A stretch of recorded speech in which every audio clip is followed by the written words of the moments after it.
Commissioner साहब मौजूद हैं, उनसे बात करते हैं। अस्सलाम वालेकुम मैडम। वालेकुम अस्सलाम। जी मैडम, बाकी तो आपने तमाम मीडिया को आपने जवाब दिए सारे, टैक्स के हवाले से, डीआरसी के हवाले से, इसकी अवेयरनेस के हवाले से क्या आपका आगे शेड्यूल है? बिल्कुल आप दुरुस्त कह रहे हैं। इसकी माशरे में कुछ चीज़ें ऐसी हैं जिनकी जितनी अवेयरनेस की जाए लोगों को।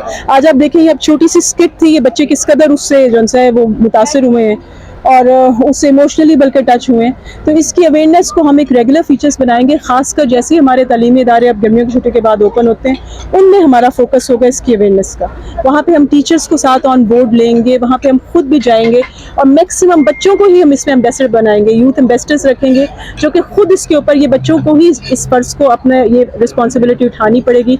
तो इसमें मैक्सिमम अवेयरनेस हम इंशाल्लाह फ्यूचर में करेंगे। अच्छा मैडम, छोटा सा सवाल, हमारी पुलिस अक्सर जो रोडों के ऊपर नशेई होते हैं, जो नशा करते हैं, उनको उठाते हैं, उनको पर्चे देते हैं, उनको जेल भेज देते हैं। बजाय उनको जेल भेजने के अगर उनको इस तरह डीआरसी के अंदर दाखिल किया जाए, उनका इलाज किया जाए, वो बेहतर है। देखिए, ये हमने जो काम किया है इसमें हमारे साथ हमारे सीपीओ साहब का इश्तराक रहा है। उन्होंने बहुत हमारे साथ सपोर्ट किया इन बच्चों की यहाँ रिटेंशन में, और पुलिस वाले भी इनकी कैटेगरी सेग्रीगेट करते हैं। सारों को कोई वहाँ पे जो है हॉस्पिटल्स की तरफ हम रेफर करते हैं और सेंटर्स की तरफ। और ये बच्चे सिलेक्ट किए गए थे जो हमें लगा कि ये सीख भी सकते हैं और ये इस चीज़ से बाहर निकल आएंगे इंशाल्लाह। तो एक ये बहुत बड़ा टास्क है। इसमें आप अगर ये कहें कि सेंटर की कैपेसिटी 50 है, कि सारों को एक साथ ले आए, तो ये ग्रेजुअल है।